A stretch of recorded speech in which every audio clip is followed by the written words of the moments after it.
Kita punya trauma, entah itu fiktif, entah nyata, entah apalah. Kita punya trauma kasus Siti Jenar.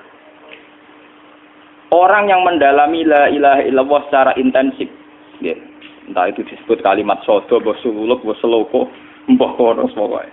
Orang yang memahami la ilaha illallah secara intensif, itu pasti menuju ilmu hakikat. Dan menuju ilmu hakikat pasti ngalami hakikat yang khoyali. Ini rungokno tenan iki. Hakikat yang nopo? Khoyali. Dan hakikat yang khoyali ini mulai menipu. Ya, kalau sudah begitu ruwet. Misalnya ngeten nggih. Ketika kula maca nggih diskusi ini utai perdebatannya Kalijaga mbek Siti Jenar. Saat itu ada Sunan Bonang juga. Kamu sujud pakai apa Kalijaga? Ya pakai jasad. Dari Siti Jenar. Daging kamu itu hanya onggokan daging. Nanti itu jadi bangkai. Dan setelah jadi bangkai itu habis. Kamu nanti ditulis Tuhan tidak termasuk yang sujud. Kebuat yang mbok sujud itu sebentar. Mikir kan juga. Rugi ke sujud mbek bathuk mbek tangan. Jasadem sampean kuntek. Ora ana sing crita kowe nak sujud mergo jasad itu mau sampean dadi bang. Lah nek ngono sujud ning hakikat ora usah bathuk, ora usah tangan, ora usah sikil, yo rohem iku lho kon sujud mbek pangeran. Nek sujud mbek fisik ku rugi wong fisik sampean. Mikir kali itu. Wong bolak-balik kali Joko ku mantan wali preman terus jadi debat pusing. Siti Jenar tahu belajar tak tahu meneng Irak. Yang jelas yang mulang gak sadam ora menangi. Wah, ini menjadi perdebatan. Sehingga keyakinannya kayak Siti Jenar, la ilaha illallah itu ya wahdatul wujud itu, innalillahi wa inna ilaihi. Selama ini kalau orang syariat misalnya, orang syariat itu kalau ada orang mati, misalnya Kak Ruhin mati, ini aku kan muni innalillahi wa inna ilaihi raji'un, saiki Ruhin wis mati. Mati itu balik ning penge. Itu cara wong hakikat kan salah besar. Orang mati itu tidak ada, cara ilmu hakikat dan orang mati itu tidak ada. Roh ini tersiksa di alam fisik. Jadi ruh ini tersiksa di alam fisik. Karena ketemu ning jasate ruh. Tersiksa dulu. Akhire ape mangane kudu kerja piring Jepang tersiksa roh. Asal roti memang tersiksa. Misalnya kiai ape mangane dadak kudu pidato 2 jam bareng tersiksa. Roh kenapa? Tersiksa. Mergo roh ora buta mangan, ora buta ngombe, tapi gara-gara melok fisik. Paham ya? Lho ini tenang dia warai ya bener. Lah kula boten. Sampeyan betul lho guru waras maksudnya nggih. Artinya waras secara akademik karena ada referensi, ada marojek nggih. Waras secara hakikat. Kula niku umpama merasake sampeyan wis ilmu hakikat. Artinya saya juga ngalami ilmu hakikat. Lan ketika sing aran hikam wong ora tau mukasafah ora usah jadi ulama. Entah sekian detik ulama itu harus pernah mukasafah. Biar merasakan ilmu nopo aja. Tapi ilmu hakikat itu bisa dilogikakan sebelum sampai secara musyahadah. Paling enggak bisa sampai secara logika. Manusia itu mulai Nabi Adam sampai sekarang itu kan punya roh dan roh itu tidak makhluk. Dia roh itu tidak makhluk. Ketika roh itu diletakkan di jasad dia itu tersiksa. Karena ketika dia ke jasad fisik itu namanya mengalami keterpisahan dengan yang abadi. Dia ini ning jasad fisik tersiksa. Karena dia harus di alam yang kasat mata, alam mulki. Tersiksa. Ketika dia tersiksa, melok ruhin, akhirnya mangane kangelan, akhirnya lesu mangan. Padahal roh gak butuh mangan, perlu dicatat roh gak butuh. Ya ora butuh gunung kidul barang, kan roh ora butuh rabi. Paham kan? Ya ora butuh putus cinta, ora butuh pegatan, ora butuh macam-macam. Paham? Tapi karena dia nempel jasad sing butuh mangan, butuh rabi, butuh wedoan macam-macam. Akhirnya roh tersiksa. Suatu saat kalau roh ini dalam bahasa manusia mati, ini dalam bahasa manusia mati. Ini hakikatnya roh itu tidak mati, dia kembali ke habitatnya. Ini disebut innalillah. Kita ini dari awal ya dengan Allah. Wa inna ilaihi juga kemudian nanti kita pasti kembali ke Allah. Dan itu diyakini betul oleh orang wahdatul wujud. Jadi kalau roh mati itu ya tidak ada mati. Terus sekarang itu kembali karena sudah lama mengalami keterpisahan mergo melok fisik-fisik dak ono kerja dasinan, ono nggo proposal lan ruwet roh melok. Paham itu? Kita di roh ku napa melok ruwet. Lah roh ya tersiksa ngaku ora butuh mangan, ora butuh proposal bocah ngalor. Itu tersiksa. Makanya dalam cerita-cerita Jalaluddin Rumi yang otentik di kitab-kitab begitu. Ketika beliau mau meninggal, muridnya itu nangis. Dari Jalaluddin Rumi, kamu jangan nangisi saya ini mau pesta, saya ini mau pesta perkawinan.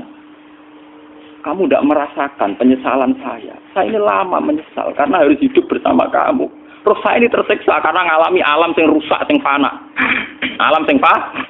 Harusnya roh saya itu di alam abadi, bukan di sini. Maka jangan tangisi kematian saya. Kematian saya adalah kembalinya roh ke habitatnya. Semenjak itu kematian dianggap malam perkawinan. Karena roh kembali. Walhasil ngene iku cara ilmu tasawuf bahasa Arab jenenge wahdatul wujud, kena Jawa Yogya Solo keadaan jenenge manunggaling kawula. Mergo sing rawan ngono rugen lho, Pak. Nek tak terangno detail. Dadi bathuk mesti iki buku sujud kan niku sampeyan ilang. Dadi seksine ora ono cara teorine sinten Siti? Rugi kowe. Jadi ya gento.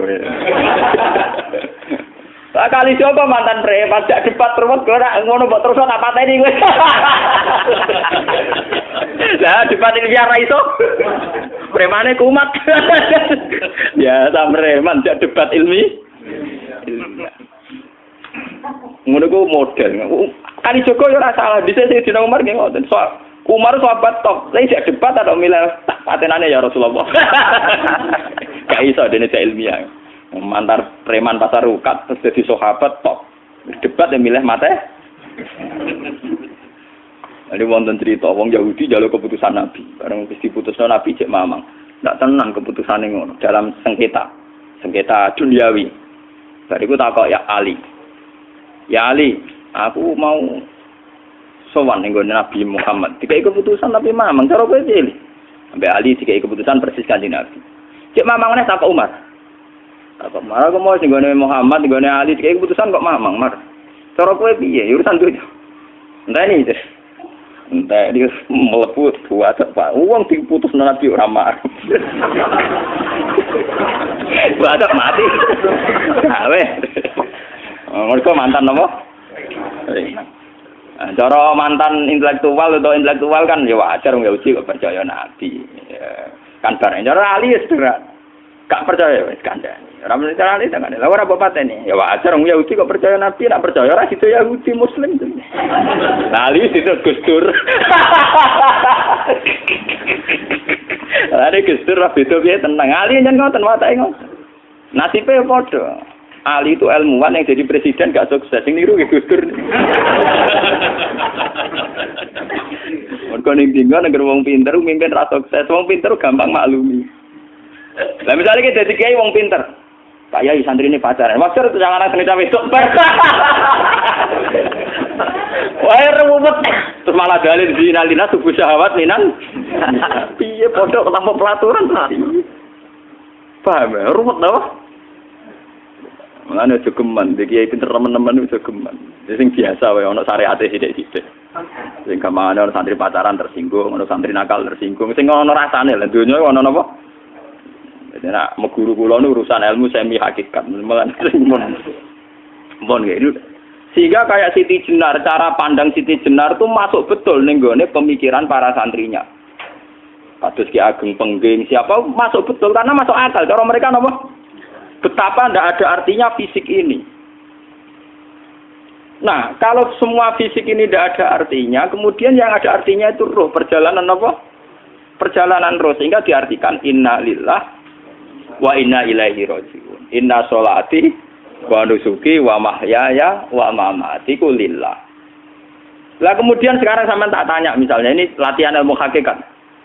Wa mahyaya lan penguripan ingsun. Kalau ingsun artinya fisik atau jasad, itu keliru besar karena jasad tidak pernah hidup. Yang hidup itu roh. Paham ya? Sekarang artinya wama mati itu apa? Kematian ingsun. Kalau roh itu tidak pernah mati, berarti kematian roh adalah keterpisahan dengan yang agung atau yang abadi. Dan semuanya itu lillahi rabbil alamin. Sehingga mereka mengatakan kematian itu satu pesta. Mulane kados Bilal ditakoki, ya Bilal, ketika murid-muridnya nangis bergape mati, Bilal ge seneng ae. Godan nalqal ahibbah Muhammad dan wa hisbah. Ya nak mati malah seneng kok ketemu kekasihku. Sebab itu kematian tidak pernah jadi problem bagi mereka sing soleh, sing menembus ilmu hakikat. Paham? Tapi ilmu hakikat kayak ini itu yang diyakini Siti Jenar, diyakini Jalaluddin Rumi, diyakini para wali-wali wahdatul wujud. Dulu Syekh Husain sinten Al-Halal. Itu kemudian melahirkan prahara syariat. Prahara apa? Syariat. Sebab itu Wali Songo, oke Siti Jenar benar dalam filosofinya, tapi harus dibunuh. Karena menjadi prahara syariat. Sama dengan yang dikatakan Nabi itu benar, tapi menjadi prahara syariat. Akhirnya disomasi oleh Umar radhiyallahu anhu. Jadi sebetulnya sama, pola-pola ceritanya sama. Intinya sebuah ilmu hakikat harus dikawal napa? Syariat. Nggih kula bolak-balik, contoh paling gampang wit pisang. Wong nak mangan gedang kulitnya tetap dibuang. Tapi umpama gedang dari awal ora usah kulit, terus itu dadi gedang. Paham nggih? Meskipun kon ape dipangan ya dibuang. Tapi kita tidak bisa membayangkan pisang dari awal tanpa napa? Mbah kekeringan, mbah bosok, mbah ra sido dadi napa? Pisang. Terus pentingnya syariat lagi begini, gitu. Malah penting ngaji wali-wali syariat yang pinter kados Sunan Kudus, kados Sunan Bonang. Andai kan tidak ada syariat itu dunia pun mesti rusak. Contoh paling gampang masalah pornografi, porno aksi. Jadi jenar aja omongi ngono ibu ngakak-ngakak deh. Dari pangeran wis pirsa, kowe nek klambi pangeran ora tentora ya ora usah klambenan. Wong ora ana gunane. Kalau yang paling penting itu nazarullah, kenapa kowe klambenan barang? Wong kowe klambenan ora pangeran tetep pirsa. Nyatane si jenar nak mulang nggih coba klambenan nang intine napa? Dinya ada nabi Sunan Bonang. Nah, aku percaya kabeh nazarullah, ora usah napa? Klambenan. Tetapi teori ora usah klambenan iki dinggo tenan. Mulane nek pas do wiridan aliran sesat, ciri utama. Kira klambenan tenan. Lah ruwet to. Lho iki tenan iki cerita. Iki pentingnya ngaji nggih. Ben sampean ngerti variasi riwayat, kemudian kita orang syariat harus kayak apa, kemudian kenapa menjadi aliran wahdatil wujud. Lah terus kita ini kan orang syariat. Memang kelemahan orang syariat itu akeh kok sampean-sampean siji mesti ra kramat. Modele ora di duwe bingung, ruwet. Urip wong syariat lho apa? Dineng bojo wedi, dineng tangga wedi, pengaruhe menurun. Pancen orang syariat itu banyak kriminal tauhidnya itu memang jelas. Malah kiai-kiai fikih nak ketemu kiai-kiai sing setengah jadah wedi mergo iso nebak atine. Dene meriang langsung. Sing kiai ora tau salat keramat padahal ngambungan wong. Sing dina salat pas waktu kok ora tau keramat. Wong ape buah utang tanggane keramat apane? Sing kono ngawur-ngawur sowan pirang. Meriang mulai wong syariat ngadepi wong hakikat napa? Mulane jogeman dadi wong syariat sing ngene iku bahaya. Nah kula mboten ngarah. Sampai dadi wong syariat sing ra keramat. Bahaya sekali itu bagi perjalanan agama. Kalau sering ketemu kiai-kiai yang terkenal keramat di Juwaduk tiang-tiang hakikat. Ditantang kanca-kanca kula wani, nah tantang aku tetep rawani kok. Mikir deh. Karena orang yang sama-sama ke jalur hakikat tetap punya alamat, tetap wonten sima hum fi wujhi min asaris. Cara pandangnya mesti sama. Kalau nanti ketemu murid, ya artinya yang ikut aliran Siti Jenar, dia ada sholat, ada apa, hidup di satu tempat gitu. Padahal dia bisa baca ihya. Dulu pernah mondok di Mekah, pernah di Irak. Itu ya meresahkan para kiai. Kemudian sebagian mereka minta saya suruh ketemu. Ya walhasil kalau ketemu pertama ya. Jenengan Gus Ba, tapi zaman roh jenengku teu pernah tak arani muka sapa. Nggih biasa mawon. Kula ora usah kenal jenengan nggih kenal. Dadi kula nggih biasa mawon. Lalu pernah ngajar ajaran saya Gus ning donya tak enteni mau turu-turu ngenteni mati ngono Gus kok repot. Ijaban kula terus ya. Sampai jare wong hakikat wong ngenteni mati barang. Ya mati yo saiki iku. Ora usah ngenteni saiki padha-padha wis napa? Wis mati. Ya saiki wis padha-padha wis urip. Wis padha kabeh. Nah cara ilmu hakikat itu kan terus sama semua. Napa? Sama semua. Tadi makanya itu tadi. Kalau baleni malaikat, logika hakikat itu begitu ya. Roh itu ditiupkan oleh Tuhan ke kita. Kemudian roh karena ikut alam fisik, alam jasad, roh ngalami yang kita alami. Nggih. Ketika roh ngalami yang kita alami, dia tersiksa. Nah, ketika roh sudah terpisah dari jasad yang mengekang, yang memenjara ini, dia senang terus kembali ke Tuhan. Ini disebut innalillahi wa inna ilaihi. Lah jasad ini kemudian menurut ilmu hakikat enggak ada gunanya sama sekali total. Hilang di telan tanah. Lah kalau begitu jasad iki nak mbok agul-agulan. Gusti bathuk kula tak nggo sujud tangan kula ndi buktine tangan wis ora ono. Bathuk wis ora. Mulane dari Siti Jenar, hanya wali bodoh kayak kalian yang punya ajaran bodoh begitu. Malah rasupan terus. Mulane Sunan Kalijaga semangat kon mateni mergo tambah omongane glodro dindi. Tapi yang enggak disadari Siti Jenar yaitu tadi. Inti dari ilmu hakikat itu kan tunduk sama kersane Tuhan. Kalau sudah tunduk pada kersane Tuhan, kalau kersane Tuhan roh kita harus di jasad. Dan wujud jasad kita ini juga karena kehendak Tuhan. Kenapa yang wujudnya jasad yang karena kehendak Tuhan engkau ingkari? Sementara wujudnya roh tidak kamu ingkari. Toh wujudnya jasad ya bi iradatillah wa bi masyiatillah. Wujudnya roh ya bi wujudit bi masyiatillah wa ira. Harusnya fungsi jasad juga harus kamu akui toh Siti Jenar. Wong sekarang kita punya jasad ya bukan karena kita, karena kehendak Allah. Kenapa kamu ingkari? Berarti kamu mengingkari kehendak meneng Siti Jenar.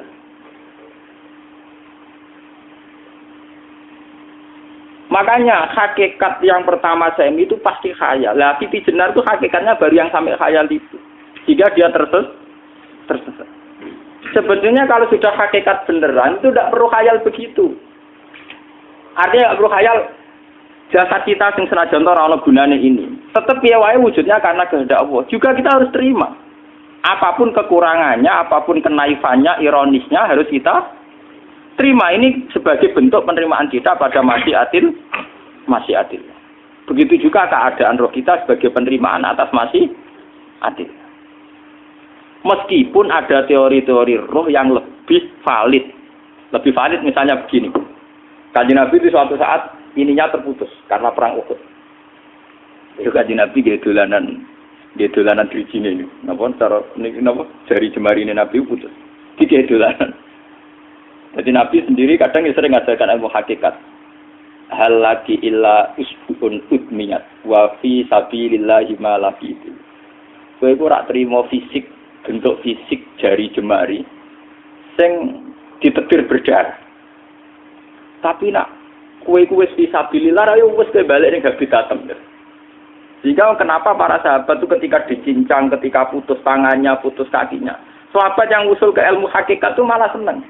Karena jasad kita ini kan ila sabilillah menuju jalan Tuhan.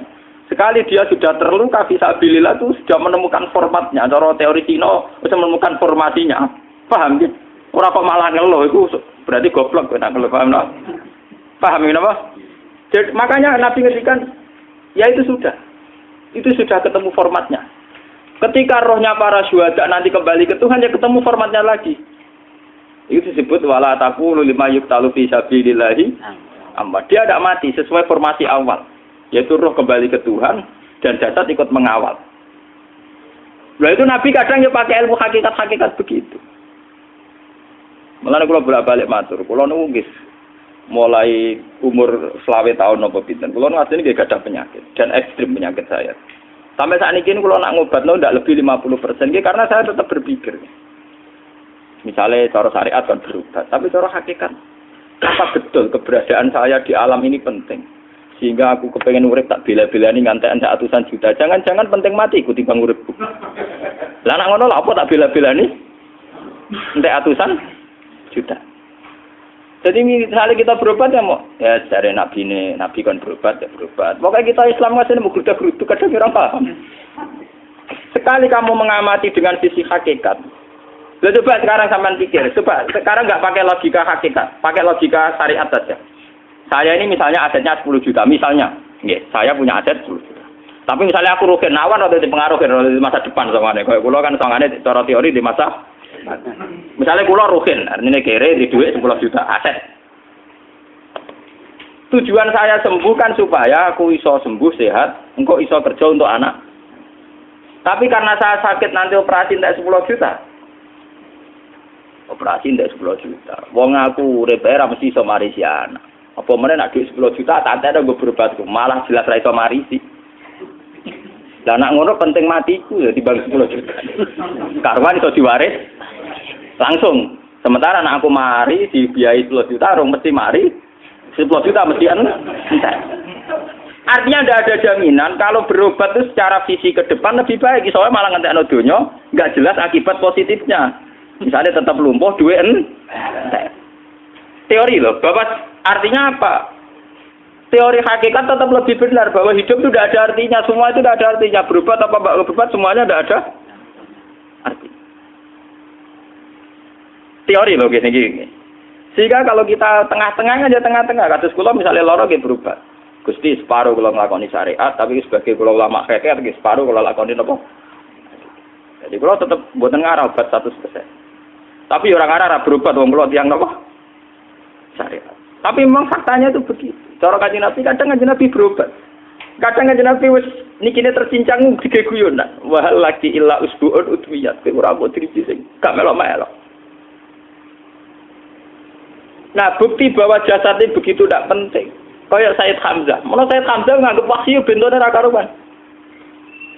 Kalau teori Siti Jenar itu benar, teori Jalaluddin Rumi benar. Benar teorinya lho, ora kok ra salate lho, nggih. Maksudnya kok nganut ra salate. Benar cara analisis roh. Ketika Sayyid Hamzah dinyatakan mati oleh manusia, oleh hukum manusia dinyatakan mati karena dia sudah tidak bergerak. Dalam teori hakikat kan rohnya Sayyid Hamzah sudah fi khawasili tuyurin khudrin. Rohnya sudah diambil Tuhan, tidak mati. Paham ya? Ketika rohnya Sayyid Hamzah sudah diambil, jasad ini sudah tidak punya rasa. Sekarang secara syariat kasat mata kita tahu, wong jasad nak diinfus, di sayat-sayat dioperasi ora krasa. Apa meneh saiki ruhe wis bisa. Lah ya jasad itu cek gampange, dioperasi dibius saja terus tidak kerasa. Apalagi rohnya sudah diambil. Lah saiki bayangkan, ketika Sayyid Hamzah itu sudah di atas, niku kira-kira delok wahsi ra wong bentuk. Lho wong kok baca igabus. Ketika jasad benar-benar tidak penting, kemudian jasadnya Sayyid Hamzah kan dicincang oleh wahsi. Ketika rohnya sudah diambil kan Hamzah tidak merasakan. Berarti Sayyid Hamzah guyu-guyu wahsi. Wahsi cek bentuk nih gabus dicincang. Paham ya? Lho niki tenan. Artinya ketika pandangan manusia iba kepada Sayyid Hamzah karena dicincang, dimutilasi oleh wahsi.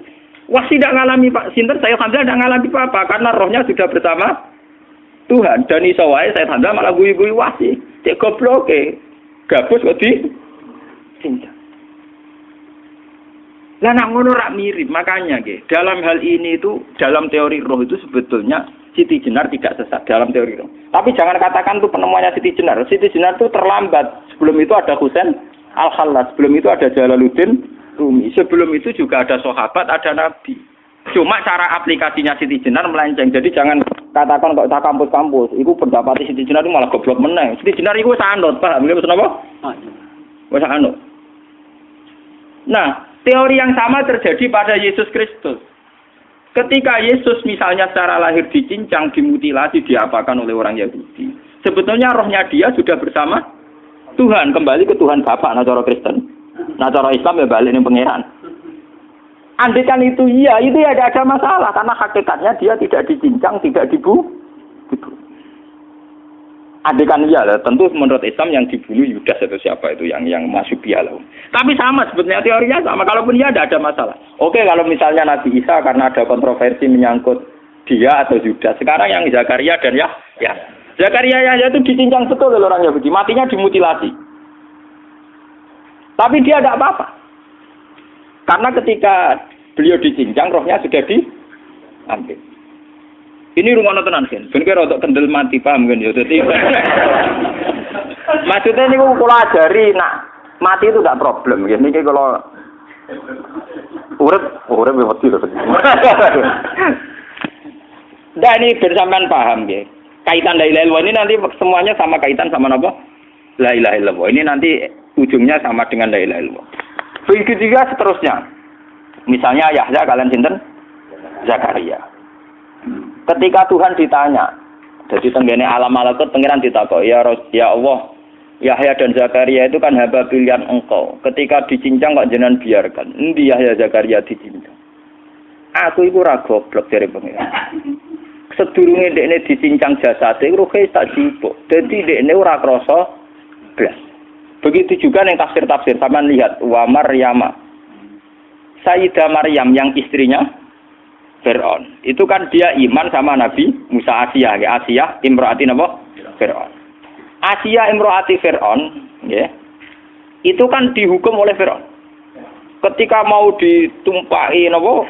Batu besar.